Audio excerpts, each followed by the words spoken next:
Hello everyone, a very good afternoon from my side. So here is Shikha and along with me Sanjay Daya is also there. So in today's video we'll have a deep light into the Kubernetes topic.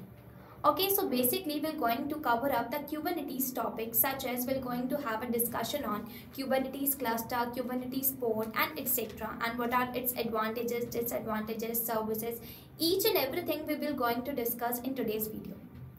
Okay, and one more thing that we're going to have the discussion on English as well as in Hindi.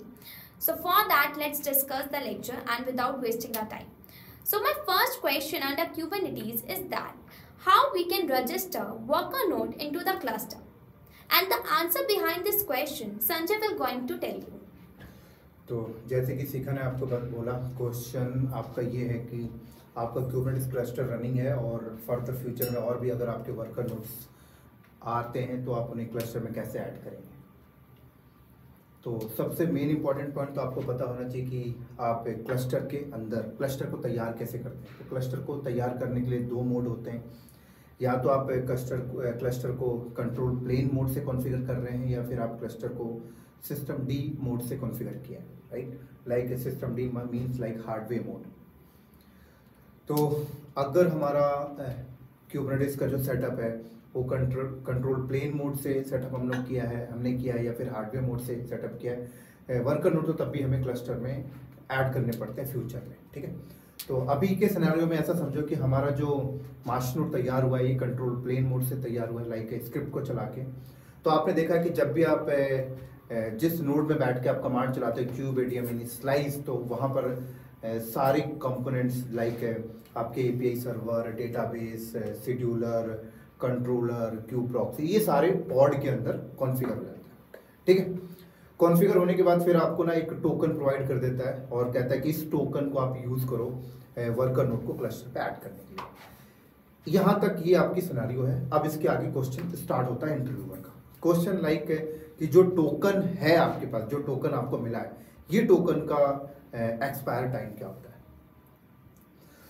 तो ये question लोगों से interview पूछा जाता है कि जब भी हम क्यूबरनेटिस इनिशियलाइज कमांड रन करते हैं तो जो हमें टोकन मिलता है वर्कर नोड को क्लस्टर में ऐड करने के लिए, तो टोकन का जो टाइम है वो कितना होता है, इसकी वैलिडेशन टाइम क्या है। तो 24 आवर्स के बाद वो एक्सपायर किया है, ठीक है। अब यहाँ पे सेकंड क्वेश्चन आपसे बोला जाता है क्या ये फिक्स है 24 आवर्स, इसके बाद क्या एक्सपायर हो जाएगा। तो डेफिनेटली है कि आपने बाय डिफॉल्ट 24 आवर्स के बाद एक्सपायर हो जाएगा, लेकिन आप चाहते हो कि आपका टोकन 24 आवर्स के बाद नहीं 72 आवर्स के बाद एक्सपायर हो, या आप टाइम बढ़ाना चाहते हो या 1 महीने के बाद एक्सपायर हो, 2 महीने के बाद एक्सपायर हो, तो वो भी आप कर सकते हो। बट वो क्या हो, जब आप क्यूबरनेटिस इनिशियलाइज कमांड चला रहे हो तो वहाँ पर एक पैरामीटर आपको डिफाइन करना पड़ेगा कि आपका टोकन इतने मंथ के बाद एक्सपायर हो या इतने दिन के बाद एक्सपायर हो। तो ये जब आप मेंशन करते हो तो उतने दिन तक आपका टोकन रहेगा। लेकिन बाय डिफॉल्ट जब हम लोग इनिशियलाइज कमांड रन करते हैं तो जो बाय डिफॉल्ट टोकन आपको आता है कि वर्कर नोड आप इस पे ऐड कर रहे हो वो 24 आवर के बाद एक्सपायर होता है। चलो यहाँ तक क्लियर हो गया। अगर आपने एक टाइम पीरियड दे रखा है कि आपका 7 डेज के बाद एक्सपायर हो या 1 मंथ के बाद एक्सपायर हो, तो ठीक है भाई, बट एक्सपायर तो जरूर होगा। अब क्या हुआ, ठीक है, आपने मान लो 2 दिन का टाइम दिया या फिर आपने 24 आवर्स का टाइम दिया और आपका टोकन हो जाता है एक्सपायर। अब आपको ऐसा लगता है कि क्लस्टर में और भी वर्कर नोड ऐड करने हैं, अब कैसे करोगे, टोकन तो एक्सपायर हो चुका है, कैसे ऐड करोगे। तो फिर वहां पर क्या होता है कि हम टोकन खुद से क्रिएट कर सकते हैं, ठीक है। आपके पास ऑप्शन होता है, आप टोकन को क्रिएट करें और फिर आप टोकन क्रिएट करें और टोकन क्रिएट करने के बाद फिर आप फर्दर वर्कर नोड ऐड कर सकते हैं अपने क्लस्टर के अंदर। दूसरी चीज ये, ठीक है, आपने आंसर बता दिया, अब टोकन क्रिएट करके ऐड कर सकते हैं। बट अब इंटरव्यूअर आपसे बोलता है ठीक है, आप मुझे ये बताएं कि जो आपके वर्कर नोड है वो मास्टर नोड के साथ कम्युनिकेशन कैसे करते हैं। वर्कर नोड मास्टर नोड के साथ कम्युनिकेशन कैसे करते हैं, क्या वो टोकन के थ्रू करता है? नहीं, टोकन जो आपको मिलता है ना सिर्फ क्लस्टर में ज्वाइनिंग के लिए काम आता है। कोई भी वर्कर नोड है, उस वर्कर नोड को क्लस्टर में ज्वाइन कराने के लिए टोकन का इस्तेमाल करते हैं, बस। उसके बाद टोकन का काम नहीं है। तो फिर उसके बाद आपके वर्कर नोड मास्टर नोड के साथ कम्युनिकेशन कैसे करते हैं?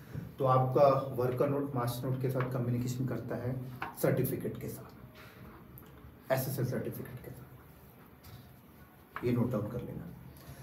अब सर्टिफिकेट क्या होता है, आप सबको पता है कि सर्टिफिकेट मतलब कोई भी वर्कर नोड अगर मास्टर नोड के पास आ रहा है तो वर्कर नोड के पास अपना सर्टिफिकेट होना चाहिए, सर्टिफिकेट की की होनी चाहिए, और साथ में वर्कर नोड जो सर्टिफिकेट से लेके आ रहा है वो सर्टिफिकेट साइन होना चाहिए, राइट। किसी सर्टिफिकेट के साथ क्या होना चाहिए, साइन होना चाहिए, जिसको सर्टिफिकेट सीए सर्टिफिकेट कहते हैं।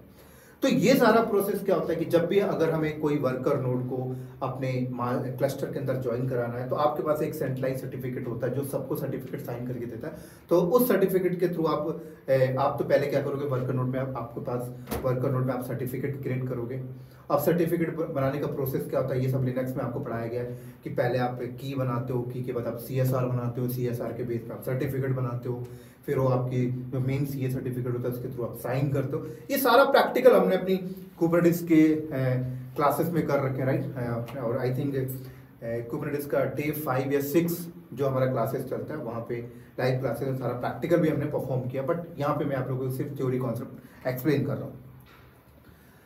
तो सर्टिफिकेट के साथ कम्युनिकेशन करता है वर्कर नोड आपके मास्टर नोड में जो मेजर कंपोनेंट चल रहा है उसके साथ, ठीक है। तो इस तरीके से सर्टिफिकेट के साथ कम्युनिकेशन चलता है। आपका टोकन सिर्फ ज्वाइनिंग के लिए आता है, तो ये बात ध्यान रखना, बहुत सारे लोगों को कंफ्यूजन होता है। लोग यही आंसर करते हैं कि जो टोकन हमने वर्कर नोड पे जाके रन किया उसके थ्रू कम्युनिकेशन करा, तो उसके थ्रू कम्युनिकेशन नहीं करता, सिर्फ वो ज्वाइनिंग के लिए यूज होता है। मेन जो आपका वर्कर नोड जो आपके मास्टर नोड के साथ कम्युनिकेशन करता है वो सर्टिफिकेट के थ्रू करता है, राइट। तो ये एक बहुत बड़ा इंपॉर्टेंट पॉइंट था। या नेक्स्ट सीखा। Okay. So next question under Kubernetes, which is as important as the first one. The question is that how we can deploy application in Kubernetes. Yeah, the question is that how we can deploy applications in Kubernetes. Right, how we can deploy application Kubernetes. इसका answer देने से पहले मैं पहले वाले question पे एक और इम्पोर्टेंट पॉइंट आप लोगों को बता देता हूँ। जब आप कंपनी के अंदर कुबरनेटिस लाइव कुबरनेटिस पे काम कर रहे होते ना, तो सर्टिफिकेट से रिलेटेड आपको बहुत बड़ा एक टास्क मिलता है। लाइक है जो सर्टिफिकेट हमने डिफाइन किया है वो सर्टिफिकेट लाइक है 365 डेज के बाद एक्सपायर हो रहा है, तो आपको ना जॉब असाइन किया जाता है कि यार आप सर्टिफिकेट एक्सपायर हो गया, आप सर्टिफिकेट को रिन्यू करें। क्योंकि एक पॉइंट और बता देता हूँ, कुबरनेटिस के अंदर जितने भी कंपोनेंट्स हैं, राइट, चाहे वो वर्कर नोड आपका मास्टर नोड के पास आ रहा है या इवन मेरा लैपटॉप मास्टर नोड के अंदर जो एपीआई सर्वर चल रहा है उसके साथ कम्युनिकेशन करना चाहता है, या कुबरनेटिस के अंदर जितने भी मेजर कंपोनेंट्स हैं लाइक ETCT डेटाबेस, आपका शेड्यूलर, कंट्रोलर, ये सारे कंपोनेंट्स भी अगर आपस में बात करना चाहते हैं तो ये सारे भी सर्टिफिकेट के थ्रू बात करते हैं, ठीक है। अब अगर हमने आज क्लस्टर लगाया और क्लस्टर लगाते टाइम जो सर्टिफिकेट हमने उसके अंदर यूज किया उस सर्टिफिकेट की जो वैलिडेशन टाइम है वो 365 डेज की है। तो अगर वो सर्टिफिकेट 365 डेज के बाद एक्सपायर होता है तो अब मुझे क्या करना होगा? तो आप अगर एज अ कुबरनेटिस एडमिनिस्ट्रेटर तो आपकी रिस्पॉन्सिबिलिटी है कि सर्टिफिकेट रिन्यू कराएं और जाकर चेंजेस करें जहां पर सर्टिफिकेट मेंशन है। तो ये लाइव चेंजेस आपको करने पड़ते हैं, पता है। तो ये आपको इंटरव्यू पूछ सकते हैं क्या आपने पहले कभी ये काम किया है, सर्टिफिकेट चेंजेस किए हैं?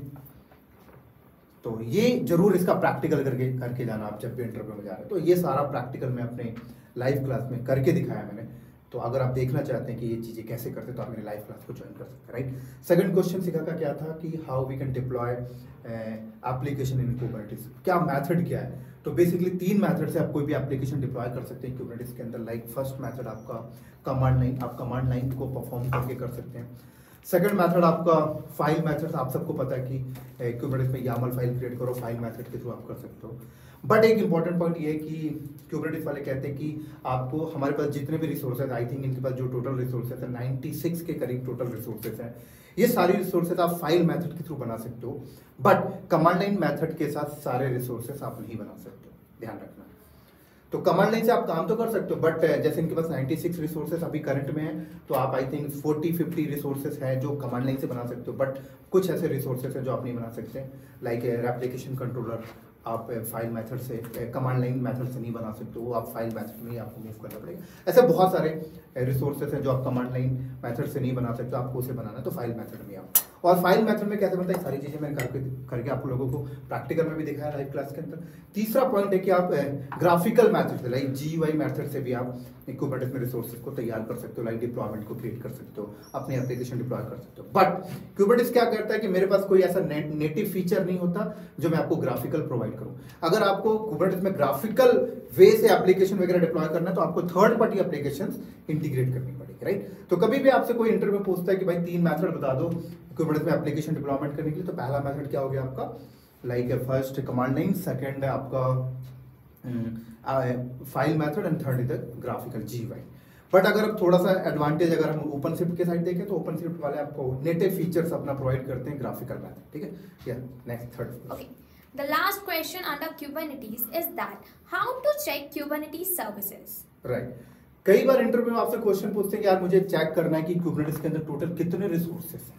अब रिसोर्सेज क्या होता है, लाइक पॉड एक रिसोर्सेज है, एप्लीकेशन कंट्रोल रिसोर्सेज है, राइट, लोड बैलेंसर रिसोर्सेज है, डिप्लॉयमेंट रिसोर्सेज है, सर्विसेज रिसोर्सेज है, तो ये सारे रिसोर्सेज होते हैं। तो टोटल कुबरनेटिस के अंदर जो रिसोर्सेज है 96 के करीब रिसोर्सेज अभी करंटली हैं, ठीक है। इन रिसोर्सेज को कैसे चेक करते हैं हम लोग, ये भी मैंने प्रैक्टिकल में बताया। kubectl कमांड रन करो, API-resources आप रन करो कमांड, तो सारे रिसोर्सेज आपको लिस्ट होके आ जाते हैं। तो ये बेसिकली छोटा सा 10 मिनट का हम लोगों का एक छोटा सा डिस्कशन था इस इंपॉर्टेंट पॉइंट पे। तो होपफुली आप लोगों को अंडरस्टैंड हुआ होगा, और अगर आप इनकी प्रैक्टिकल परफॉर्म देखना चाहते हो तो आप हमारी लाइव क्लास को ज्वाइन करें। थैंक यू सीखा। Yeah, I hope this video is very helpful to all of you, and it will be might helpful to you in the future when you go to the interview under Kubernetes. Okay, so it will be helpful to you, and all these questions are very important. So I hope you find this video very useful as well. So yeah, keep watching and keep connected with us. Thanks for watching. Thank you, bye bye.